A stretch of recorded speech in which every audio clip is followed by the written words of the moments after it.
Bonsoir à tous, bienvenue dans cette interview inédite car c'est la première fois que j'ai l'honneur de recevoir Patrice Marty à l'occasion de la sortie de son nouvel ouvrage, Les crânes en cristal porteurs de sagesse. Bonsoir Patrice. Bonsoir Amandine et bonsoir à tous. Je te propose de montrer quand même l'image, puisque c'est un petit peu pour ça qu'on est là aussi. Voilà, de ce livre, Patrice Marty, avec Sirius à côté. Exactement, avec Sirius. Eh oui, mon compagnon de route. Voilà, il est jamais loin. D'ailleurs, il est juste à ta gauche sur l'étagère. Oui. Voilà, il est là. Oui. Voilà, c'est bien Sirius. Alors, de par ton infatigable dévouement à refaire connaître les crânes de cristal en France et leurs bienfaits, tu as un certain nombre de fans déjà très convaincus et nombreux. Mais je pense à ceux qui n'ont pas encore l'occasion de te connaître encore. Donc, est-ce que nous pourrions leur donner l'occasion de faire connaissance avec toi ce soir? Écoute, avec grand plaisir. Je suis là pour ça, donc je vais répondre et me plier à tes questions avec grand plaisir. Merci. Remarque, ça m'aurait embêté que tu dises non. Oui, c'est ça. Ok. Alors, première question. Qui était Patrice Marty avant de tomber dans les crânes en cristal? Un tout petit garçon, parce que j'ai commencé à dessiner les crânes, j'avais 6 ans, 7 ans par là. Et donc, tu vois, c'est pas d'aujourd'hui. Sans savoir que c'était les crânes de cristal, en fait, que je dessinais. Ça, je l'ai découvert plus tard, vers l'âge de 14, 15 ans, où dans un bouquin, j'ai découvert une photo d'un crâne de cristal et tout de suite, j'ai su que c'était ça que je dessinais. Ne me demande pas pourquoi, c'est comme ça, je savais que c'était ça que je dessinais. Et après, c'est là que j'ai commencé à essayer de faire des recherches, parce qu'à l'époque, il n'y avait pas Internet, et il n'y avait pas trop d'infos. Et c'était assez compliqué pour avoir des infos. De temps en temps, dans un magazine, on pouvait trouver un article que je faisais venir parfois des États-Unis ou des choses comme ça, mais c'était très compliqué. Et c'est vrai qu'avec l'arrivée d'Internet, ça a facilité beaucoup de choses. Donc voilà, les crânes, ils me suivent depuis très longtemps. C'est vraiment une histoire d'une vie, et je pense que si j'ai commencé à dessiner les crânes quand j'étais enfant et surtout les crânes de cristal, je pense parce que j'ai eu dans le passé certainement plusieurs vies où j'ai œuvré avec eux, et voilà, c'était une façon aussi dans cette vie de continuer le travail, je pense. Bah, tu vois, moi-même, je l'apprends parce que je croyais que c'était à l'âge adulte que c'était arrivé. Je n'étais pas au courant que tu avais commencé à 6 ans, si tôt que ça. Bah oui, dans ces cas-là, oui, c'est des réminiscences parce que quand on commence à faire ce genre de choses à 5-6 ans, c'est que ça vient d'avant. Hein. Oui, mais c'est vrai que j'ai toujours été attiré par tout ça. Souvent, on me demande comment j'en suis arrivé là, et quand je discute avec les gens, c'est vrai que souvent les gens me disent, moi ça fait 10 ans que je suis sur le chemin, ça fait 5 ans, ça fait 15 jours, et moi je suis arrivé comme ça. J'ai toujours eu cette connexion là avec tout ce qui était un peu mystérieux, avec les crânes, avec même le phénomène OVNI par exemple. Pour moi, ça a été voilà c'était une croire évidence. qu'on est seul dans l'univers. Oui, voilà, c'est même pas une sorte de croyance. Voilà, j'avais ça en moi. Je savais qu'on n'était pas seul dans l'univers, et ça se voilà, ça se concrétise aujourd'hui. Et même dans ma vie, je fais beaucoup de choses où je vais à la recherche de la trace de ces anciens, de ces galactiques qui ont pu jalonner la planète dans notre passé. Et Dieu sait qu'il y en a. Et voilà, je me régale d'aller faire ça et me balader un peu partout sur la planète pour aller voir ça. Eh ben, un garçon passionné alors.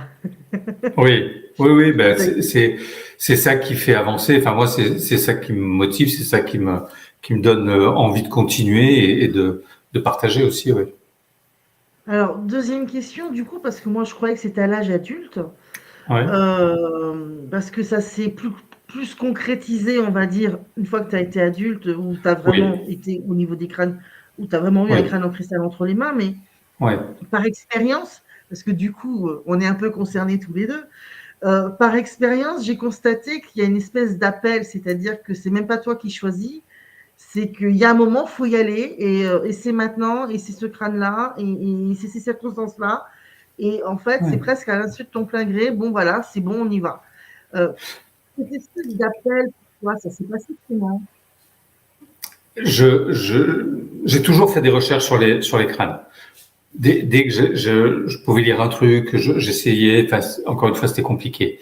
Et je travaillais avec un monsieur, un docteur qui s'appelle le docteur Chet Snow, qui est dans le bouquin d'ailleurs. Et je travaillais avec lui justement dans les vies antérieures. Et il avait aussi lui un petit crâne en cristal. Donc je savais qu'il était relié à ça. Et donc je lui avais expliqué que tout ce que je viens de vous raconter.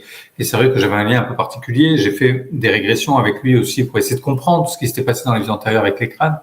Et un jour, il m'appelle des États-Unis et il me dit, Patrice, il y a un crâne ancien qui va venir en Europe pour la première fois. Il me dit, ça serait bien que tu ailles le voir.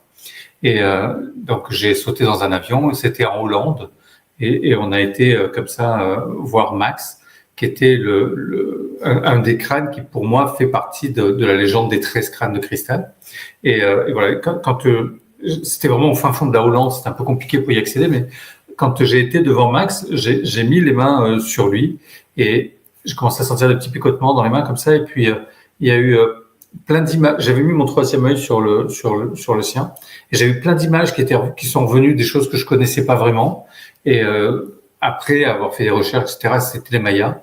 Et donc ça a été important pour moi. C'était vraiment une rencontre décisive pour moi d'aller à la rencontre de Max. Après ça, j'ai souvent rêvé de Max. Je le voyais en France. Et j'avais demandé à déclenché en fait. Mais oui, et je demandais à Chesno savoir si le crâne venait en France parce que je savais qu'il connaissait la gardienne de Max. Et il se renseignait et il me disait que non, mais c'était un rêve que je faisais qui était assez récurrent. Et à un moment donné, Chet me dit, Patrice, tu es dans l'organisation, tu es dans l'événementiel. Pourquoi c'est pas toi qui ferais venir Max en France? C'est comme ça qu'est né le premier festival des crânes de cristal qui a eu lieu pour la première fois en 2005. Et voilà, ça a été une aventure jusqu'en 2011 où j'ai organisé ce festival des crânes de cristal où j'ai fait venir vraiment beaucoup de crânes anciens sur le territoire français et d'essayer de diffuser cette énergie au plus grand nombre. Alors, c'était il y a plus de 20 ans maintenant. T'imagines bien que au début, les gens m'ont pris pour un fou quand j'ai voulu faire ça. Et oui, c'est ça, tu vois. Mais bon, après, ça me dérange pas trop parce que à l'école, on m'appelait sorcier déjà, donc j'ai fait, oui, complètement. Et non, j'y croyais à mon truc, tu vois. Et le public était au rendez-vous, ça a bien fonctionné. Il y a eu beaucoup de monde et ça a drainé vraiment des gens qui sont venus de partout, de toute l'Europe, de l'étranger.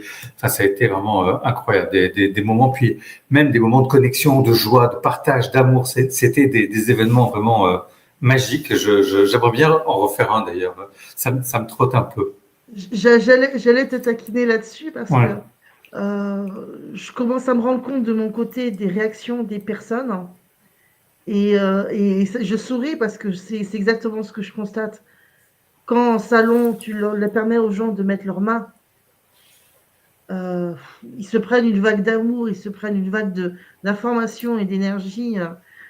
C'est super pour eux, quoi. Donc, ouais, j'ai peut-être te relancer là-dessus.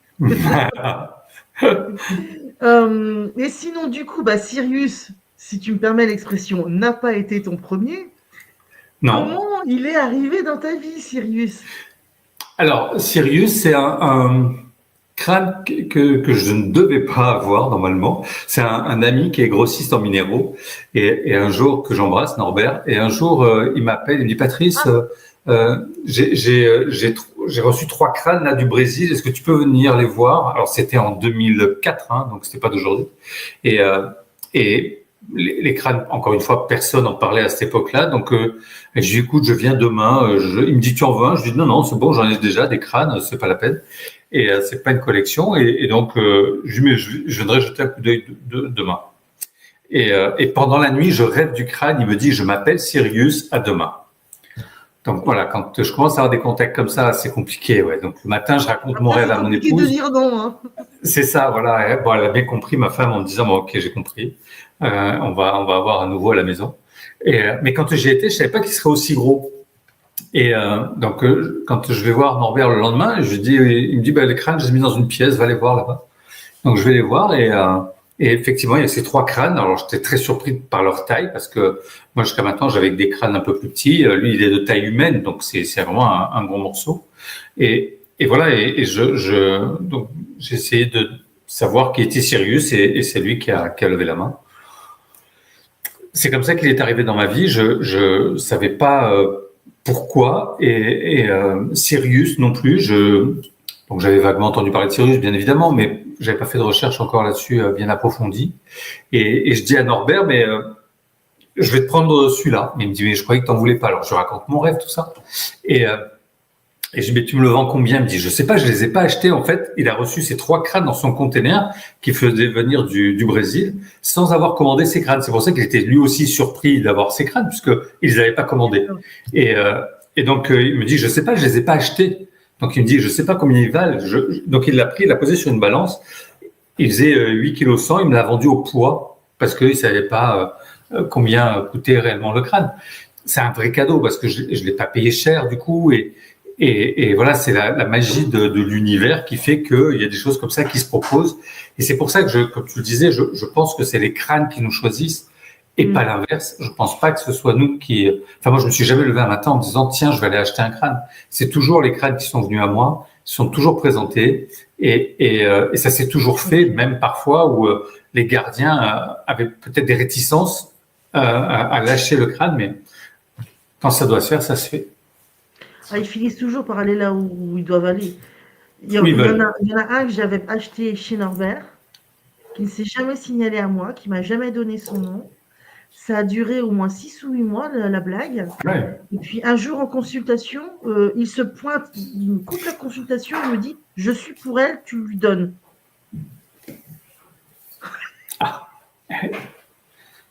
Et ouais. Voilà. Bon, c'est ça. Si tu insistes. C'est ça. Donc voilà, les crânes, c'est pas nous qui décidons. Hein, voilà, c'est comme ça. C'est de jolies histoires. C'est de belles histoires. Mais tous mes crânes sont arrivés comme ça, avec des histoires un peu incroyables. Ouais. Ça, c'est la magie des crânes de cristal. J'adore ça. Et justement, puisque tu parles tu utilises le mot magie, donc je rebondis sur ce terme. Au quotidien, parce que il y a un côté beaucoup fantasmagorique pour les personnes, mais qui ne se rendent pas compte qu'il y a à la fois le côté magique, mais en même temps qu'il y a le quotidien. Donc ta cohabitation avec Sirius, ta cohabitation avec les crânes, ça se passe comment dans ton quotidien? Alors dans mon quotidien, je les sollicite pas au quotidien. Pour moi, c'est pas des boules de cristal, je fais pas de la voyance avec, c'est pas des choses, c'est pas ce genre de choses. Donc non, on n'est pas sur ce genre de choses. Non, c'est ça. Et alors, moi, je travaille beaucoup, donc je suis beaucoup dans mon mental, et je suis pas au quotidien en connexion avec mes crânes. Ils sont là. Quand je médite, souvent c'est avec Sirius ou d'autres, en fonction des besoins. Et je m'en sers quand je fais des méditations, quand je fais des choses comme ça. Mais sinon, au quotidien, je les sollicite pas. C'est rare quand je pose des questions. Et puis c'est souvent par les rêves qu'ils m'envoient les messages parce que, comme je te disais, pendant la journée, c'est vrai que je travaille beaucoup et donc je suis très dans mon mental et du coup, c'est peut-être moins facile.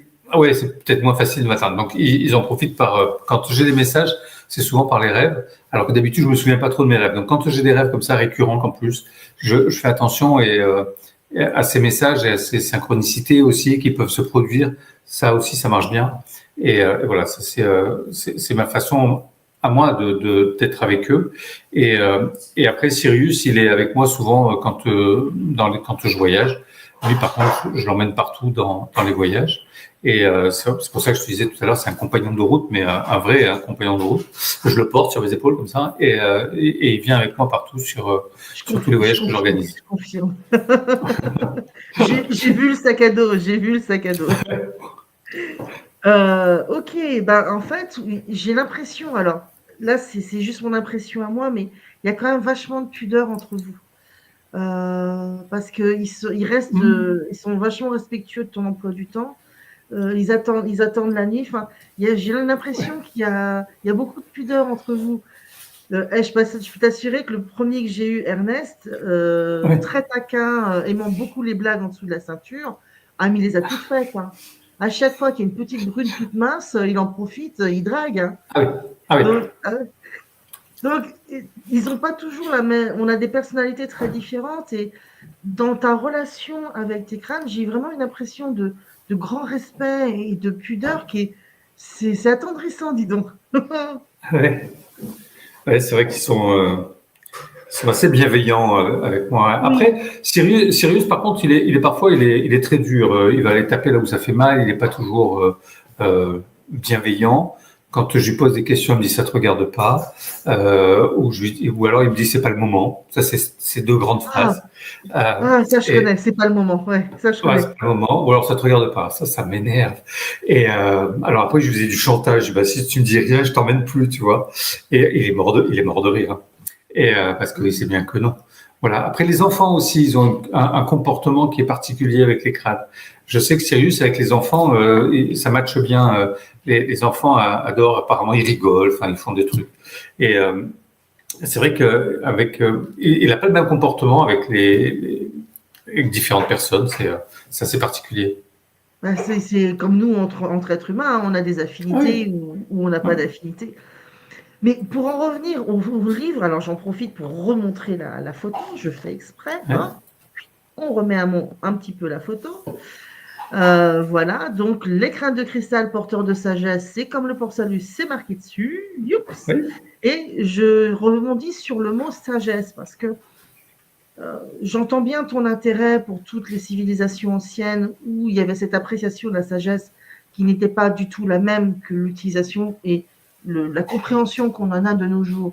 Donc, comme il y a tout un tas de différentes façons de comprendre le mot sagesse, celle que tu abordes dans ton livre, c'est quel genre de sagesse? Quelle définition de sagesse, en fait? Il y a effectivement la sagesse de toutes les anciennes civilisations qui sont passées et qui nous ont précédés, et surtout celles qui sont associées avec les Mayas, avec les crânes de cristal, comme les Mayas ou les Aztèques, ou toutes ces anciennes, les Olmecs aussi qui ont des connaissances de dingue. Et donc cette sagesse-là, elle est elle est acquise. Il y a aussi la sagesse du cristal qui pour moi est un être vivant. Donc le cristal pousse comme une plante, donc il a toutes les mémoires de la terre-mère, sauf que pour pousser le cristal, c'est des millions d'années. Donc il y a toute cette sagesse aussi empreinte à la terre-mère qui est palpable. Enfin moi je trouve dans les crânes. Donc il y a cette sagesse-là, et puis il y a la sagesse aussi qu'elle nous permet d'acquérir nous en tant qu'êtres humains, parce que je pense que les crânes sont vraiment des outils d'éveil, des outils pour se dépasser, pour se reconnecter à notre essence divine, à qui on est, à notre lumière intérieure. Et ça passe aussi. La forme du crâne n'est pas anodine, c'est un crâne, c'est là où il y a notre cerveau, notre conscience, c'est là aussi où il y a notre troisième œil, c'est là aussi où il y a notre coronal. Donc c'est à travers le crâne qu'on peut aussi se reconnecter, je pense, à une sagesse galactique peut-être, puisque les crânes anciens nous ramènent à ces origines-là galactiques. Donc de par le coronal, je pense qu'on peut justement travailler avec un crâne de cristal, permettre de nous reconnecter à qui on est, à notre soi profond, à notre lumière intérieure, tu vois. Enfin, chacun y met, à notre âme, chacun y met le mot qu'il veut dessus, mais voilà, se reconnecter à ça, moi j'appelle ça à de l'énergie ou la lumière, ou tu vois, ou l'amour aussi. Ça peut être juste l'amour, parce que pour moi une des clés pour travailler avec les crânes, c'est ça, c'est aussi l'amour. Et donc voilà, c'est pour ça qu'ils sont porteurs de sagesse, parce qu'ils nous aident à dépasser ça, à travailler. On sait que le cristal de roche, c'est une matière qui amplifie beaucoup de choses. Et du coup, quand on travaille avec les cristals, tout est amplifié, que ce soit la méditation, que ce soit le travail qu'on fait sur soi. Et ça, c'est important. Donc, quand je fais une méditation avec un crâne ou sans le crâne, c'est pas la même. C'est différent. Aujourd'hui, Sirius, j'ai plus besoin de l'avoir avec moi entre les mains. Il suffit que je me connecte à lui pour... même si je suis à des milliers de kilomètres, je peux me reconnecter à lui et je sais que tout de suite, je suis en lien avec lui. Donc, c'est facile maintenant, parce que ça fait plus de 20 ans qu'on vit ensemble, tu vois. Donc Donc c'est plus simple aujourd'hui, mais voilà, vraiment, j'ai l'impression que les crânes nous permettent ça, de nous permettre d'évoluer sur notre chemin, tout en restant à l'écoute de là où on en est. Tu vois, chacun a son rythme, chacun a sa vitesse de travailler, et nous accompagne comme ça avec bienveillance. Et je trouve ça magnifique. Ouais. D'accord, donc si je comprends bien, c'est la sagesse en termes d'outils de développement personnel. Aussi, oui, bien sûr. D'accord. Ouais. Ok. Alors, du coup, heureusement, j'ai prévu la question suivante, parce que tu sais, une fois que les gens, ils ont compris que c'est pas morbide, que Oui. c'est pas pour faire du gothique, qu'on en retire vraiment des bienfaits. Et le mot sagesse que tu utilises, je voulais te poser la question de ça, parce que là, je pense que c'est un mot-clé pour comprendre et démystifier les compréhensions erronées qui reviennent. Mais du coup, une fois que les gens ont correctement compris, qu'ils ont compris les bienfaits qu'ils peuvent en retirer, tu as toujours la question qui débarque, c'est où est-ce que j'achète, combien ça coûte, quelle taille je dois prendre. Donc, je pense que tu dois être aussi assommé de ces questions-là et depuis beaucoup plus longtemps que moi. Qu'est-ce Ouais, que mais tu réponds à ça? elles sont légitimes ces questions, parce que c'est vrai que quand on a cette attirance envers les crânes, on ne sait pas toujours comment faire pour choisir un crâne. Est-ce que c'est le bon moment? Quel crâne? La matière, la taille, comme tu dis. Voilà. Ça, c'est le mental. Le jour où vous devez être le gardien d'un crâne, c'est pas vous qui allez choisir, c'est lui qui va vous choisir. Peu importe sa taille. Moi, Cyrus, j'imaginais pas du tout qu'il ferait cette taille-là. J'en ai qui sont plus petits, j'en ai pas de plus gros, heureusement. Mais c'est eux qui choisissent. C'est pas vous qui allez choisir sa taille, sa couleur, son poids, etc. Sa matière, c'est lui qui va vous choisir. Pourquoi il va vous choisir? J'en sais rien. C'est comme ça. C'est parce que vous avez ce lien qui est là, qui doit se mettre en place et c'est à travers ce crâne-là que vous allez peut-être évoluer et travailler sur vous et avancer vers cette sagesse dont je parle. Donc dans le bouquin, j'essaye d'apporter des réponses à ça plus concrètes avec ça va avec des intéresser, ça, protocoles, tu sais, ça va avec des intéresser pour le protocoles bouquin. aussi, tu vois. On a mis plein de protocoles à l'intérieur pour comment choisir un crâne, comment le nettoyer, comment l'activer, quel type de travail on peut faire, des méditations. Ça a vraiment été en plus un bouquin que j'ai eu beaucoup de plaisir à écrire avec ma femme, parce que on a eu la chance d'avoir tous les gardiens actuels des crânes anciens avec qui je suis en contact. Beaucoup d'entre eux ont participé, m'ont donné des photos que j'avais pas, m'ont donné des méditations, m'ont donné des techniques, par exemple de respiration, à faire avec les crânes. Donc ça a vraiment été un vrai partage avec toute cette communauté des crânes. Et voilà, je les remercie mille fois, parce que du coup il y a eu beaucoup d'échanges, beaucoup de joie à écrire ce bouquin, et même les gardiens qui étaient décédés, ou les chercheurs qui étaient décédés, que j'ai pu rencontrer, ou même certains que j'ai pas pu rencontrer, ils étaient là.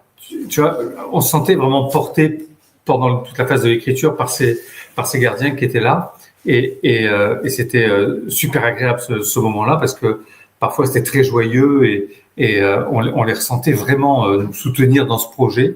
Et voilà, je suis super content que ce livre ait pu voir le jour, parce que c'est pas que c'est pas que l'histoire des crânes ou des choses comme ça. Il y a vraiment plein de choses à l'intérieur, et il est vraiment comme je voulais, avec des exercices, avec des choses pratiques. Je le voulais en couleur pour pouvoir bien capter l'énergie des crânes sur des pleines pages. Ça a été un peu compliqué avec l'éditeur, parce que dès qu'on est sur des livres en couleur, ça coûte plus cher forcément. Donc il fallait pas dépasser les 25 €. Donc du coup j'ai été limité sur le nombre de pages, donc oui, il fait quand même un peu plus de 220 pages à peu près. Donc, mais c'était le maxi, parce que sinon après ça dépassait, tu vois. Donc il y avait des contraintes comme ça, un peu techniques et financières, mais la maison d'édition était super, parce que m'a vraiment laissé libre sur ça. Et pour moi, c'était très très important d'avoir ces photos en couleur pleine page, parce que vraiment dans le bouquin, on ressent bien l'énergie des crânes. Ça, c'est génial. Ah bah tu vois, je comprends mieux, parce que quand tu m'en as parlé, moi c'était tout de suite, il faut que je lui propose une interview. Et je me suis dit, zut, il faut que je vérifie le planning, hein, tu sais, coup de fil, est-ce qu'on peut décaler, là tu as quoi, là tu as quoi. Je dis, bon, ok, il y a une fenêtre de tir, Je le propose, la seule possibilité que j'ai. Mais je voulais vraiment te proposer cette interview parce que je sentais que ce bouquin, fallait qu'on en parle, fallait qu'il y ait un maximum de visibilité. Et tel que tu l'expliques, mais même moi, je suis intéressée, je peux t'assurer que je suis personnellement intéressée. Et ça me fera très plaisir de te le prendre. Alors, du coup, tu as devancé ma question suivante parce que j'étais plus sur l'écriture en elle-même. Donc là, tu as déjà commencé tu l'as expliqué déjà. Parce que du coup, moi, j'ai le côté un peu plus médium parce que de la base, je viens de la médiumnité. Toi, tu as une ancienneté que je n'ai pas au niveau des crânes en cristal. Et je sais que quand il y a un bouquin que je dois écrire, tant que c'est pas le bon moment, tant que c'est pas le bon sujet, je peux me passer 3 heures devant une feuille blanche, il se passera rien. Et le jour où c'est le bon projet, le bon sujet, où les conditions sont réunies, c'est à peine si j'ai le temps de saisir une feuille, un pavé et un crayon, et puis voilà. C'est comme si on ouvrait un robinet, tu vois, ça sort, ça sort, ça sort, ça sort. Et tel que tu m'expliques, tel que tu viens d'expliquer en fait ce projet d'écriture, tel que tu l'as vécu, j'ai l'impression quand même qu'il y a des grosses passerelles entre les deux façons, parce que c'est les bonnes personnes au bon moment, sur le bon projet. Ah oui, ça c'est évident. Je pense que c'est un bouquin que j'aurais pas pu écrire il y a 10 ans. Parce que je pense qu'il me manquait peut-être aussi de la bouteille pour pouvoir le faire, tu vois. Et là, en faisant des recherches sur mon ordi, j'ai retrouvé des textes, j'ai retrouvé qui m'ont été donnés par des chamans qui sont décédés aujourd'hui, par des chercheurs avec qui j'avais travaillé, qui m'avaient dit, tiens, regarde ce qu'on fait, etc. Et c'était en anglais, donc j'avais pas forcément lu tout ce qu'ils m'avaient donné ou traduit, Ouais. etc. Voilà, quand maintenant j'ai plongé dans le bouquin, j'ai retrouvé tous ces textes pendant mes recherches sur mon ordi, et voilà, ça c'est venu étoffer le livre, et ça c'est juste magique, tu vois, parce que c'est vraiment des gens qui ont compté sur l'histoire des crânes et qui font partie des chercheurs que j'ai voulu aussi mettre en avant, parce que voilà, j'ai voulu aussi mettre en avant toutes les personnes qui ont fait les crânes de cristal depuis ces Leur rendre 40, hommage. 50 dernières années. Oui, bien sûr. Oui, tout à fait. C'était aussi leur rendre hommage au travail qu'ils ont produit. Il y en a que j'ai pas connu malheureusement, et après j'en ai connu certains, mais pour moi c'est important de leur rendre hommage et qu'ils soient mis à l'honneur aussi dans ce bouquin, parce que et en plus ils ont été d'une générosité pour ceux qui sont encore vivants, où ils m'ont donné, comme je disais tout à l'heure, des méditations, des exercices, des anecdotes, des histoires. Enfin, voilà, c'était génial de voir arriver les infos comme ça. Et je prends contact avec une dame en Allemagne parce qu'elle avait réussi à faire des photos où on voit l'énergie des crânes qui passent d'un crâne à l'autre, et avec une photo, avec un appareil un peu particulier. Et c'est un institut en Allemagne, c'est s'appelle l'Institut Séraphin, avec Karen Tag, qui a fait ça. Elle a créé ces caméras-là pour pouvoir photographier l'énergie des objets. Et quand elle mettait deux crânes l'un à côté de l'autre, elle arrive à photographier l'énergie qui circule entre les deux crânes. Ça fait une espèce de Merkaba, c'est magnifique. Et je voulais absolument avoir cette photo dans le bouquin. Et qu'elle me donne les droits pour pouvoir la mettre dans le livre, tu vois. Et donc, ça faisait peut-être 10 ans que j'avais pas pris contact avec Karen. Et là, elle me dit, mais oui, avec plaisir, il faut que je te retrouve la photo originale, machin, elle me l'envoie. Et puis elle me dit, mais au fait, j'ai un crâne en cristal qui est pas très connu. Et en fait, ça serait le crâne du dernier prêtre Atlante, Amaramuro. Et en fait, la légende raconte que quand, au moment où il est décédé, son squelette s'est transformé en un squelette de cristal. Et elle me dit, je suis dépositaire de quelques parties du squelette et du crâne qu'elle a récupéré au Pérou. Et elle me dit, si tu veux, je peux t'envoyer des photos pour mettre dans le livre. Et tout s'est mis en place comme ça. Ça a été juste de la magie, tu vois. Et il a une puissance, une énergie magnifique. Je suis ravi parce que je repars au Pérou là au mois d'avril. Oui. Et on va essayer de se reconnecter avec ces énergies-là aussi, avec les énergies d'Amaramuru, ce dernier prêtre Atlante qui est mort au Pérou. Donc voilà, c'est vraiment quand c'est le moment, ça se met en place et ça se fait. Voilà. Je pense que justement, ma question suivante, c'était par rapport au voyage, parce que tu as été à un moment donné où tu avais raté, puis j'ai vu que tu recommençais, donc ça c'est l'occasion aussi d'en parler. Quoique je pense que toutes les places ont été déjà prises. Non, ça va, ça va. Ça va ? Bon, parce que en fait, tu as cette activité-là, ces activités au pluriel qui se sont greffées. C'est-à-dire qu'il y a les voyages où tu accompagnes des groupes de 10-15 personnes pour leur faire vivre l'expérience en direct sur place, donc au niveau de l'Amazonie. Et il y a aussi les salons, parce que tu en fais maintenant 8 par an, 8 ou 9 par an. Ouais, maintenant on en est à 9, oui, c'est ça. Et on vient de récupérer un salon sur Besançon. Et ça, c'est mon métier, d'organiser des salons de bien-être. Aujourd'hui, j'ai 9 salons à travers la France que tu connais, puisque tu as déjà eu le plaisir d'être présente sur 2 d'entre eux. Et c'est ça, sur Biarritz et à La Roche-sur-Foron. Et donc, je fais ces salons un peu partout là sur la France. Ça, c'est vraiment mon métier. Donc je travaille beaucoup, c'est beaucoup d'organisation, ces salons, beaucoup de travail, on n'est que 2 avec mon épouse. Ça n'a pas pris la suite des salons de Crâne de Cristal, ou tu faisais déjà des salons avant? Non, avant j'étais pas du tout dans les salons de bien-être, j'organisais des manifestations professionnelles, parce que moi je viens du monde de l'hôtellerie, et j'avais créé des colloques nationaux pour le monde de l'hôtellerie. Et donc, j'avais un colloque national pour les directeurs des palaces, j'avais un colloque national pour les grands chefs de cuisine, donc rien à voir avec le bien-être. Mais en parallèle, mais organisationnel, voilà, mais en parallèle, j'organisais déjà les voyages et j'organisais déjà le festival des crânes de cristal. Après, en 2011, j'ai eu 4 colloques, donc ça prenait beaucoup de place. J'ai arrêté les festivals des crânes de cristal et ensuite, ça a basculé sur les salons de bien-être en 2014, où j'ai arrêté tout ce qui était hôtellerie et de l'agence de communication que j'avais, parce que je gérais aussi la communication d'une dizaine de palaces au niveau national. Et donc ça, tout ça, j'ai arrêté pour me consacrer vraiment au salon du bien-être. Et aujourd'hui, j'en ai 9, donc ça me prend tout mon temps. Après, tous les voyages, les crânes de cristal, tout ça, c'est ma passion. C'est pas, je suis pas, je vis pas de ça. C'est vraiment mes salons qui sont mon métier. Donc, ça me permet aussi de proposer des voyages quasiment à prix coûtant et voilà, de pas marger sur mes voyages parce que c'est pas mon métier. Moi, je veux vraiment partager avec le plus grand nombre. Ça, pour moi, c'est important. Donc, tous les ans, on a un long courrier, souvent le Pérou ou le Mexique. Donc, cette année, c'est le Pérou. On va partir 15 jours là au mois d'avril. Il reste quelques places. Et ensuite, on a... Oui, il reste quelques places pour le Pérou.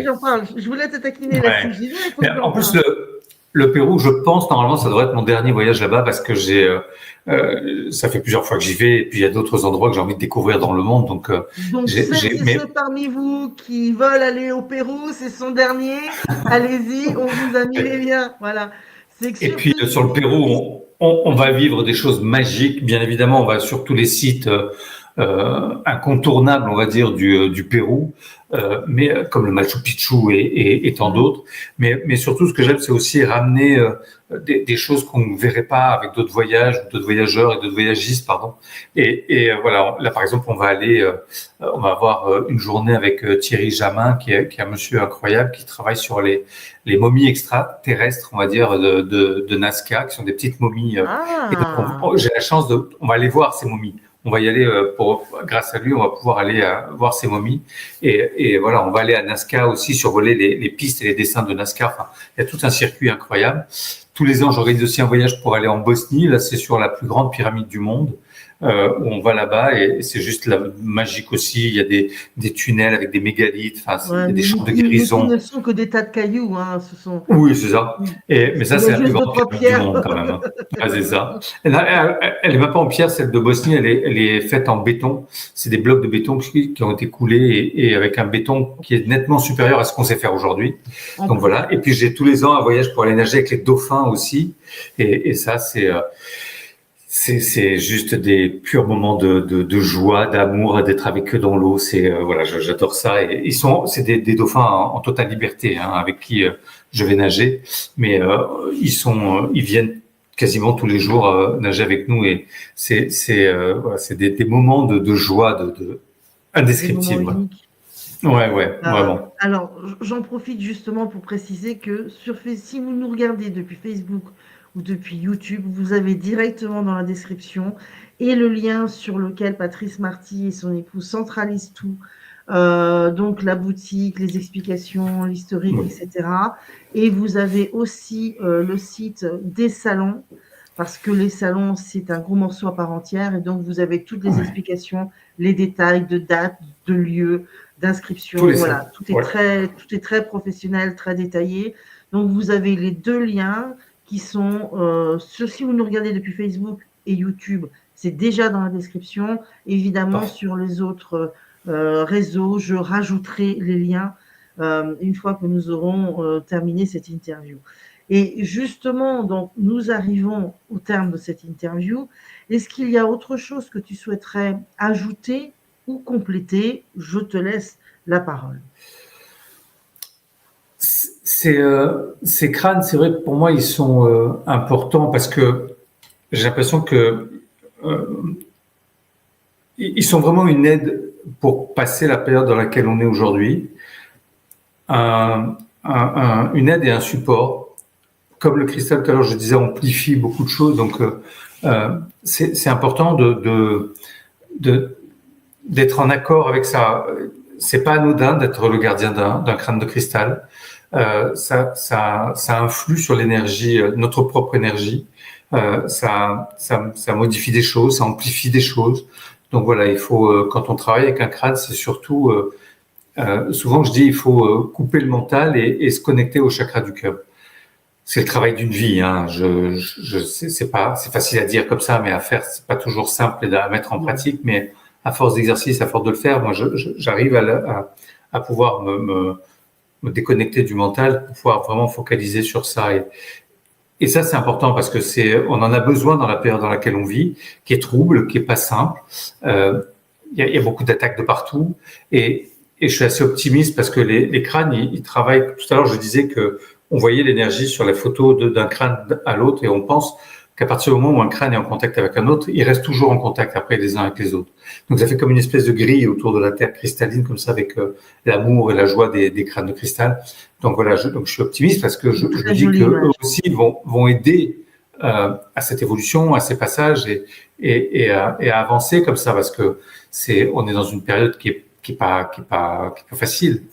Mais je pense qu'ils sont là aussi pour nous aider. Si ça ressort maintenant, si le bouquin il arrive maintenant, il n'y a pas de hasard encore une fois. C'est parce que c'est un support, un outil supplémentaire pour pouvoir passer ces moments-là et d'être toujours essayer de rester le plus centré possible, et le plus aligné sur qui on est. Et c'est ça qui nous est demandé aujourd'hui parce que dans le bouquin, je finis avec la prophétie des Indiens Hopi que j'ai été rencontrer là-bas, où il y a une pierre où on voit très bien cette prophétie que j'ai mis en photo dans le bouquin, où il y a des gens qui sont alignés sur le cœur et ils continuent sur la ligne et peuvent monter des espèces de marches, et ceux qui sont pas alignés sur le cœur, ils tombent. Et cette pierre, elle est super ancienne, tu vois. Mais c'est exactement ce qu'on vit aujourd'hui. Tous ceux qui sont alignés sur le cœur et qui sont alignés sur qui ils sont peuvent gravir les marches et continuer le chemin. Ceux qui sont pas en accord, on le voit, tous s'effritent, la vérité ressort. C'est parfois un peu plus long, mais ça sort. Et eux vont tomber dans ce chemin qui tombe. Donc aujourd'hui, il y a ces deux chemins qui nous sont proposés à nous de choisir si on veut être dans le cœur et continuer ou si on veut être dans le faux et se casser la figure. C'est un choix à l'humanité et à ce passage-là. Ouais. J'ai l'impression que tu es en train de résumer le travail que je fais tous les jours. Mais voilà, mais c'est vrai que vous, les médias, moi, je pense que nous les crânes, enfin, moi, je les perçois comme la légende maya nous en parlait, comme étant vraiment comme des ordinateurs, si tu veux. Hein. Les anciens savaient que le cristal pouvait emmagasiner de l'information ou restituer de l'information. Aujourd'hui, le cristal rouge, c'est la mémoire vive de nos ordinateurs, pour de vrai. C'est grâce à ça qu'on peut emmagasiner l'information. Ça va encore plus loin. Excuse-moi, du coup, je te coupe parce que ça va encore plus loin. Les dernières recherches en recherche appliquée, les recherches les plus abouties, les plus pointues en ce qui concerne le stockage de la mémoire, ça se fait sur du cristal. C'est ça, bien sûr, c'est la silice, c'est le cristal. Et c'est pour ça que je vais nager avec les dauphins, parce que les dauphins, ils ont une connexion avec Sirius qui est importante, et parce que ils ont, eux, dans le cerveau du cristal, de la silice. Nous, on a de l'apatite, eux, ils ont vraiment de la silice. C'est pour ça qu'il y a des belles connexions avec les crânes de cristal et les dauphins. Je raconte une expérience que j'avais vécue au Mexique, et j'ai mis des photos dans le bouquin, parce que la raconter, c'est bien, mais voir les photos, c'est autre chose. Et de l'avoir vécu, c'était un truc de dingue. Mon crâne me demandait de nager avec les dauphins. C'était un peu compliqué à organiser parce que quand je suis arrivé avec le gars et je lui dis je veux nager avec un crâne en cristal, il m'a pris pour un barjot quand même. Hein. Il n'y avait pas eu le film d'Indiana Jones encore, donc c'était pas simple. Et j'ai un petit moment de solitude ce jour-là. Et mais quand j'ai mis le crâne dans l'eau, ça a pu se faire. Et tout de suite, le dauphin est venu sur le crâne, tu vois. Il a mis son rostre sur la bouche du crâne, il s'est mis à chanter. Il s'est arrêté, il s'est surélevé, il a mis son rostre sur le nez. Il s'est arrêté de chanter, il s'est surélevé et il est venu mettre son rostre sur le troisième œil du crâne. Et il s'est remis à chanter. Moi, je le tenais dans les bras comme ça, le crâne. Ça a été une explosion de joie au niveau du chakra cœur. C'était tellement émouvant ce qui se passait là devant moi. Après, j'ai posé le crâne, j'étais dans le bassin, j'ai pris le dauphin dans mes bras, j'ai fait des bisous. Mais voilà, il y a une vraie relation comme ça avec les dauphins ou avec les baleines aussi. J'ai souvent été nager avec les baleines. Et pour moi, c'était important. Et j'y étais avec le crâne aussi. Et parfois, une fois, j'ai un baleineau qui est venu carrément, j'avais le crâne à l'avant du bateau. Le baleineau, il est venu soulever le bateau comme ça. Et c'était une coquille de noix, le truc, tu vois. On était une dizaine sur le bateau. Et ça a bougé d'un coup. Mais juste et il a reposé le bateau tout doucement comme ça, pour nous dire, il a fait une petite cabriole devant le bateau, il est parti, comme pour nous dire qu'il avait été en contact, il l'a vu, je suis sûr qu'il l'a senti, moi, le crâne.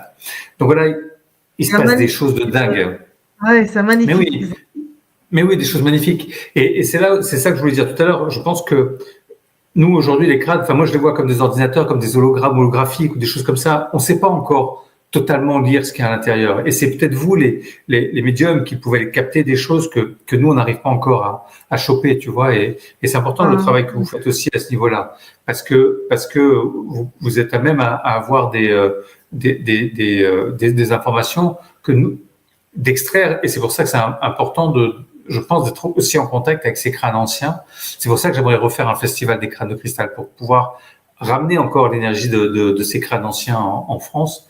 Parce que c'est une énergie vraiment qui est incroyable. La légende parle de 12 mondes, hein, de ces mondes qui, chaque monde aurait mis sa connaissance dans un crâne de cristal. Ils auraient ramené tous les crânes sur la planète Terre. Ça, c'est la légende. Donc, ça vient du galactique. Souvent, on me demande quelle différence il y a entre un crâne ancien et un crâne contemporain. La différence, c'est juste la somme d'informations qui est emmagasinée dans le crâne. C'est tout. Un crâne, il a été sculpté, forcément, le cristal, il pousse pas en forme de crâne. Donc, à un moment donné, il y a eu une intervention humaine, une intervention pour fabriquer le crâne. On a un crâne qui s'appelle le crâne de Mitchell Hedges. Les scientifiques, quand ils l'ont étudié, ils ont dit c'est un crâne qui ne devrait pas exister, on ne sait pas faire. Et tellement qu'il est juste incroyable, ce crâne. J'ai eu la chance de le recevoir. Moi, j'ai passé une semaine avec lui ici en France. C'était magique d'être en contact avec ce crâne. Il a une puissance, une quantité d'informations, c'est palpable, quoi. Et en même temps une telle douceur, tellement d'amour, et je sais pas comment expliquer ces crânes. C'est vraiment magique. Donc c'est vrai que je suis sûr, moi, que les médiums comme vous pouvez accéder à des informations que nous on peut pas encore décoder ou appréhender. Tu vois, ça viendra. Oui, bien sûr. Mais on a tous une barre de médiumnité à la base. Donc, si tu développes une capacité médiumnique, tu peux tout à fait. Là, tu vois, j'ai eu 2 ateliers cet après-midi, 2 premiers ateliers. Et le deuxième atelier, c'était que des personnes qui étaient vraiment dans un état d'affaiblissement très avancé, on va dire. Et là, j'ai travaillé avec Juliette. En un atelier, j'ai réussi à tout récupérer. À la fin, c'est bon, ça fonctionnait. Voilà, les choses les plus importantes étaient sorties. Mais parce que je travaille avec un crâne qui me permet de faire le travail de manière amplifiée, de la même qualité que je faisais sans crâne pour une personne, je le fais pour 5 personnes. Mais c'est aussi le travail, c'est-à-dire qu'on est vraiment... C'est actif, c'est pas juste je fais joli sur l'étagère. Ah non. On travaille avec. Ils nous aident, mais concrètement. Ah oui, c'est vrai que c'est très concret. Ça va faire plus de 20 ans que je travaille avec eux, donc oui, c'est concret. Et, alors moi, je sais pas pourquoi, je les entends, mes crânes. Donc je sais lequel me parle, je sais comme une voix, tu vois, vraiment comme des cordes vocales, quoi. Alors je sais pas si c'est la médiumnité. Oui, un petit peu quand même.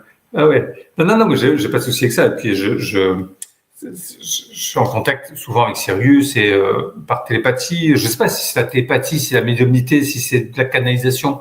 Je sais pas quel mot on peut y mettre dessus, mais On s'en fout depuis du que je suis, vocabulaire. Ce qui compte, c'est que ça fonctionne. ouais, voilà, tout ça. Donc moi, vraiment avec Sirius, j'ai des liens comme ça qui sont forts, où vraiment je l'entends bien. Mais non, ça fonctionne. Mais quand je suis né et quand je suis arrivé dans cette vie, mon plus vieux souvenir, c'est comment je suis mort dans ma dernière vie.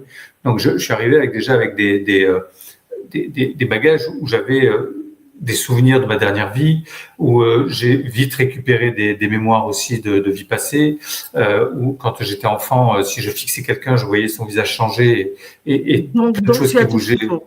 Oui, donc j'ai deux, trois, voilà, deux, Deux, trois trois trucs choses qui fonctionnent. qui fonctionnent encore, ouais, ça va. Mais je pense quand même que, et ça, c'est vraiment un travail que j'aimerais faire avec plusieurs médiums, avec les crânes, pour pouvoir essayer de faire comme une étude avec ça, tu vois. Et ça me plairait bien comme travail. C'est un projet qui Quand tu converge veux. déjà. Il Et faut voilà, juste ça, que je trouve de la place dans mon planning, mais c'est ouais, avec non, mais plaisir. ça, on s'adaptera, mais je suis en train de mettre en place un protocole justement pour pouvoir faire ça. Et ça sera une prochaine étape avec les crânes, je pense qu'il peut être intéressante. Voilà. Donc voilà, les crânes, c'est vraiment des outils d'amour pur et si un jour vous avez la possibilité de travailler avec, faites-le. Et si vous avez la possibilité d'être le gardien d'un crâne, n'ayez pas peur. C'est pas un symbole de mort, c'est vraiment un symbole de connaissance. Et ça, faut pas le perdre de vue. C'est de la connaissance, c'est de l'amour, c'est de la joie. Et voilà, j'ai essayé d'expliquer tout ça dans le bouquin. J'ai essayé d'en faire un livre où il y a beaucoup d'informations, mais il y a aussi beaucoup de choses pratiques que les gens peuvent utiliser. Et il y a beaucoup d'anecdotes aussi, de choses que j'ai pu vivre, parce que je me dis que si moi je l'ai vécu, tout le monde peut le vivre. Je suis pas un être à part. Je me dis que c'est accessible à tout le monde. Et c'est juste la magie de la vie. Et dès qu'on est attentif à la magie de la vie, dès qu'on est attentif aux synchronicités, il faut laisser le champ des possibles ouvert. Et il y a tout qui se passe. Et voilà, et l'univers fait tout pour le mieux. Donc, je suis persuadé que là, sur le voyage encore au Pérou, je sais pas encore. Je laisse toujours la place pour des choses non prévues et il se passe des choses. Donc, chaque fois, j'attends avec beaucoup d'impatience ces moments-là parce que ça réveille mon enfant intérieur, tu vois.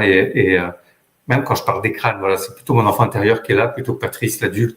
Et ça me va bien comme ça. Et voilà, il faut retravailler avec son enfant intérieur pour avoir cette connexion avec les crânes, je crois. Et ça, c'est important. Donc voilà, c'est Je n'aurais pas beaucoup mieux d'amour. dit. C'est Bon, ça parfait. va. Et je pense que ceux qui ne te connaissaient pas encore, là, à mon avis, ils sont convaincus. J'espère. Je remets une petite dernière fois, allez hop, ce livre qui justement vous apportera et vous permettra d'accéder à la sagesse que portent donc les crânes de cristal. Ouais. Je répète que vous avez les liens en dessous dans la description si vous êtes sur Facebook et YouTube, et je le rajouterai pour les autres pour pouvoir se le procurer. Et donc il reste encore de la place pour le voyage au Pérou, et bien sûr il y a aussi Et au les dauphin salons. aussi. Pardon? Pour le voyage avec les dauphins aussi, il me reste 3 ou 4 places, je crois. Eh ben, en punaise. Ah, les petits Voilà. vénards. Bande de petits Voilà. vénards, vous pouvez encore réserver. Allez. Moi, je vous donne de coup rendez-vous, pas lundi du coup, mais mercredi prochain. Mais là, c'est autre chose. Et voilà, ce sujet est trop beau. Je vous en parlerai une autre fois. Donc, je vous donne rendez-vous mercredi prochain pour ce qui me concerne à 19h pour le prochain numéro de médiumisation. Et je vous dis au revoir. Bon week-end. Je lui laisse le mot de la fin parce qu'il sait trop bien le faire. Vas-y, Patrice. Je vous embrasse très fort. Je voulais vraiment te remercier 1000 fois, Bandite, pour m'avoir donné la parole sur ta chaîne ce soir. Je voudrais aussi profiter pour embrasser des fidèles de la chaîne d'Amandine que sont Claude et Daniel. Voilà, je vous embrasse très fort. Vraiment 1000 merci à tous pour l'écoute et au plaisir sur un des salons ou sur un des voyages ou quand vous voulez. Et voilà, donc merci 1000 fois, Amandine. Merci à toi et c'était un plaisir. C'était la seule interview que je pouvais encore faire et je voulais te l'offrir. Merci. À la revoyure et à très vite.